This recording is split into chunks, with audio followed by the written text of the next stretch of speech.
રામ રામ મિત્રો, આજે આપણે પહોંચી ગયા છીએ ભાવનગર જિલ્લાના જેસર તાલુકામાં આવેલા એક શાંત અને નાનકડા ગામ ચાપરિયાળીમાં. જ્યાં ડુંગરાની વચ્ચે છુપાયેલો છે 2 માળનો એક ખૂબ જ સુંદર અને ઐતિહાસિક મહેલ. સાંચ બંદરના વિશાળ વિજય મહેલની સરખામણીમાં આ મહેલ ખૂબ જ નાનો છે, પણ આનું સ્થાપત્ય અને બાંધકામ તમારું મન મોહી લે તેવું છે. મહેલના મુખ્ય પ્રવેશ દ્વાર પર આવેલા આ 5 મજબૂત સ્તંભો આજે પણ રાજવિગરોની સાક્ષી પૂરે છે.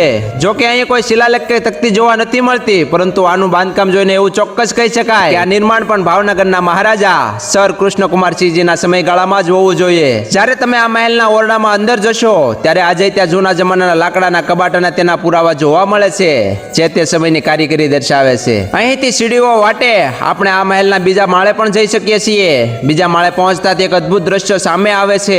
કુદરતે આ ઐતિહાસિક વારસા પર પોતાનો કબજો જમાવી લીધો છે.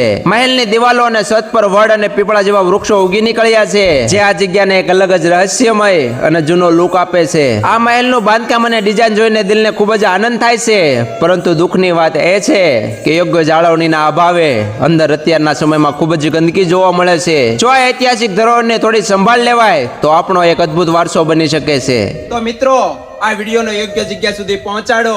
અને હા મિત્રો, આજે ગુરુ પૂર્ણિમાનો આ પાવન પર્વ છે, તો આપને અને આપના પરિવારને ગુરુ પૂર્ણિમાના પાવન પર્વના દિવસે હાર્દિક શુભકામનાઓ છે.